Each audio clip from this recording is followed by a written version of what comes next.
시청자 여러분 안녕하십니까? VOA 뉴스투데이 시작합니다. 로이드 오스틴 미국 국방장관이 의회에 출석해 내년도 국방 예산을 설명하면서 다시 중국 위협에 대한 대응을 강조했습니다. 마크 밀리 합참의장은 중국이 군사적으로 미국의 최대 전략지정학적 도전이 되고 있다면서 현재보다 미래의 군 준비 태세에 더 초점을 맞추고 있다고 말했습니다. 첫 소식 이조은 기자가 보도합니다. 미국 상원 세출위원회 청문회에 출석한 로이드 오스틴 국방장관은 육군과 공군, 해군의 새 예산을 하나하나 언급했습니다. 그러면서 2022 회계연도 국방부의 새 예산안은 중국에 초점을 맞췄다고 밝혔습니다. Almost $21 billion for missile defense and defeat, $6.6 billion for long-range fires, $52 billion investment for lethal air force, $34 billion for effective naval forces, and $12.3 billion for effective ground forces. 오스틴 장관은 이어 핵 운반 삼축 체계 현대화를 위해 280억 달러, 태평양 억지 구상에 51억 달러를 투자하는 등 중국 견제를 위한 역량 증진에 상당한 투자를 할 것이라고 밝혔습니다. 청문회에 함께 출석한 마크 밀리 미국 합참의장은 중국의 점증하는 군사적 위협을 경고했습니다. 중국은 군사적으로 최대 전략 지정학적 도전이 되고 있다는 것입니다. Strictly military standpoint, China is, as the Secretary said, the pacing threat. And it is the pacing threat as we move forward into the years to come. China is going to be, it will become the greatest geostrategic challenge militarily that the United States has faced in a long time. 밀리 의장은 그러면서 현재 미국은 군사적으로 약 100년 만에 가장 큰 변화의 중심에 있다면서 이번 국방 예산안의 계획들은 중국과 같은 추격하는 위협에 맞서 향후 군사 충돌에서 압도적으로 이길 수 있는 역량을 유지할 수 있는 미래 미군으로 선회하는 것의 시작이라고 강조했습니다. And it's now that we need to pivot because the future, believe it or not, is going to get here someday. And about 10 or 15 years from now, we will be in a world of hurt in the national security geostrategic world unless we invest in the modernization of the United States military. 밀리 의장은 중국에 대한 군사적 견제와 동시에 위기시 긴장을 낮추고 양국 간 이해를 도울 수 있도록 미중 군사 당국 간 소통 개선도 필요하다는 입장도 밝혔습니다. 밀리 의장은 21세기 중반까지 군사적으로 미국을 추월하겠다는 계획을 밝힌 중국은 그런 재원과 역량을 갖추고 있다면서 미국이 중국보다 우위에 있는 군사적 경쟁력을 유지하지 못할 경우 미래 세대는 큰 위험에 빠질 것이라고 강조했습니다. VOA 뉴스 이조은입니다. 인권은 북한 문제의 쟁점이며 이를 피한다면 비핵화 문제도 진전을 이루기 어렵다고 로버트 킹 전 국무부 북한 인권 특사가 말했습니다. 인권 전문가들은 북한 주민들의 인권 개선을 위해 미국과 한국 모두 북한 인권 특사와 대사를 조속히 임명하라고 촉구했습니다. 김영권 기자가 보도합니다. 로버트 킹 전 국무부 북한 인권 특사는 17일 워싱턴의 싱크탱크인 전략국제문제연구소가 주최한 화상 토론회에 참석해 북한의 인권 문제는 중요한 쟁점이라고 강조했습니다. 인권은 그 자체로 반드시 다뤄야 할 옳은 일이라면서 특히 미국 의회는 관련법을 통과시키고 특사 임명도 요구했다며 대북 정책에서 북한의 인권 침해 문제를 피해선 안 된다고 강조했습니다. We haven't made progress on nuclear issues when human rights has not been raised.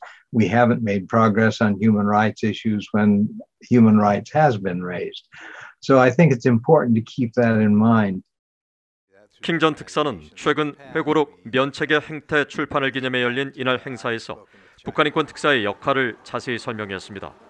북한 인권 특사는 북한의 인권 개선을 위해 동맹 등 다른 나라들의 지원과 협력을 도모하고 유엔과 유럽연합이 이 사안에 계속 초점을 맞추며 개선을 압박하도록 유용한 역할을 한다는 겁니다. 킹 전 특사는 그러면서 한국의 문재인 정부 출범 이후 공석 중인 한국 외교부 북한인권 국제협력대사의 중요성도 강조했습니다. 자신이 북한인권 특사로 재임하던 시절 한국의 이정훈 전 북한인권 국제협력대사와 훨씬 더 큰 수준의 협력과 조율을 진행했으며 여러 국제행사에서 북한 인권 개선을 위한 활동을 벌이는 데 큰 도움이 됐다는 겁니다. 토론회에 참여한 탈북민 출신의 한국 국회 국민의힘 소속 지성호 의원은 한국 내 북한 인권 개선을 위한 환경이 너무 숨이 막힌다면서 한국과 미국 모두 북한 인권 대사를 조속히 임명해야 한다고 강조했습니다. 문재인 정부 들어서 이제 북한 인권 대사를 임명하지 않고 있어서 저도 국회에서 외교부, 대한민국 외교부에 계속 이제 항의를 하고 지적을 하는데 개선의 기미가 보이지 않고 미국과 이제 한국의 북한 인권 특사가 빨리 만들어져서 자유를 찾아오고 싶어하는 사람들이 무서워서 한국 정부가 무서워서 한국군이 무서워서 못 온다 이런 이야기가 나오지 않도록 이제 노력해야 될 이유라고 저는 생각합니다. 로버트 코헨 전 국무부 인권 담당 부차관보도 이날 토론회에서 한국 정부가 남북관계 개선을 위해 치르는 대가가 너무 크다며 지난 미얀 정상회담 공동성명에서 양국 정상이 북한의 인권 상황 개선을 위해 협력한다고 합의한 데 대한 구체적 후속 조율이 필요하다고 말했습니다. I think the bigger issue and the more important one is to decide what you're going to do to engage with North Korea.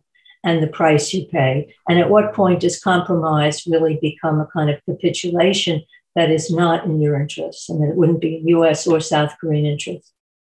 코엔 전 부차관보는 또 미국 등 국제사회의 신종 코로나 바이러스 백신 지원과 관련해 북한 안에선 성분과 충성도에 따른 차별적 배급 시스템이 우려된다며 누가 실제로 백신을 접종할 것인지 면밀히 살펴볼 필요가 있다고 말했습니다. BA 뉴스 김영걸입니다. 북한 정권에 의해 부당하게 장기간 억류됐다가 혼수 상태로 미국으로 송환된 뒤 6일 만에 사망한 오토 원비어 4주기를 맞은 가운데 미국 하원의회가 해외에서 부당하게 구금되거나 인질로 붙잡혀 있는 미국인들을 돕기 위한 초당적 의회 대책위원회를 발족했다고 밝혔습니다. 테드 도이치 민주당 하원의원과 프렌치 힐 공화당 하원의원은 17일 의회 앞에서 기자회견을 열어 미국인 인질 및 부당 구금 미국인을 위한 태스크포스 발족 사실을 밝히고 해외에 부당하게 구금된 미국인들이 연방정부의 도움을 받을 수 있도록 특별하고 간소화된 과정을 구축하고 송환 이후 미국에서의 삶을 재건할 수 있도록 돕는 것을 목표로 활동할 것이라고 강조했습니다.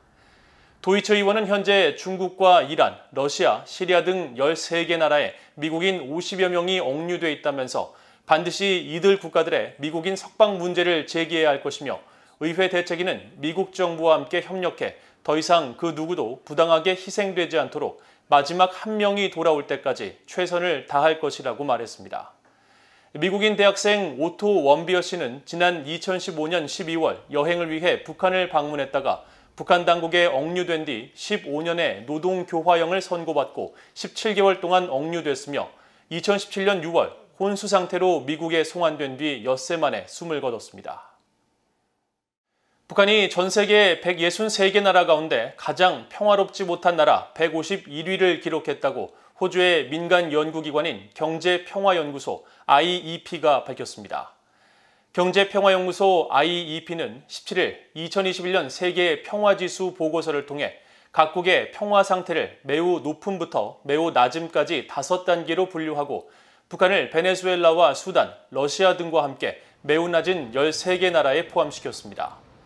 북한은 특히 미얀마, 필리핀, 중국 등 19개 아시아 태평양 지역 국가들 가운데 가장 평화롭지 않은 나라로 지목됐습니다.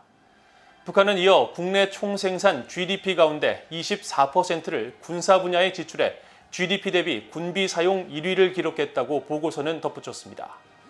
경제평화연구소 IEP는 2007년부터 해마다 군사비 지출 규모와 국내외 폭력 상황, 이웃 국가와의 관계 등 23개 항목을 종합적으로 분석해 보고서를 발표해오고 있으며 이번 보고서에서는 아이슬란드가 가장 평화로운 나라로 조사됐고 뉴질랜드와 덴마크, 포르투갈 등이 뒤를 이었습니다. 미국 워싱턴의 민간 연구단체 스팀슨 센터가 운영하는 북한 전문 매체 38로스는 신종 코로나 바이러스 사태로 북한이 중국 등에서의 물자 수급이 어려워져 북한 내부 물자 자급 조치로 재활용을 강조하고 있다고 분석했습니다. 38로스는 최근 쓰레기를 보물로 북한의 재활용 독려라는 제목의 글을 통해 북한 노동당 기관지 노동신문이 지난 5월 재자원화, 즉 재활용 사업을 당과 애국주의에 대한 깊은 충성심으로 강조한 내용을 거론하면서 이같이 분석했습니다. 이와 관련해 탈북민인 강미진 NK투자개발 대표는 17일 VOA와의 전화통화에서 북한에서 재활용은 새로운 것이 아니지만 경제 상황에 따라 정권의 동료 강도가 달라진다면서 당국이 요구하면 무조건 실행해야 한다고 지적했습니다. 이상으로 VOA 뉴스투데이를 모두 마칩니다. 시청해주신 여러분 고맙습니다.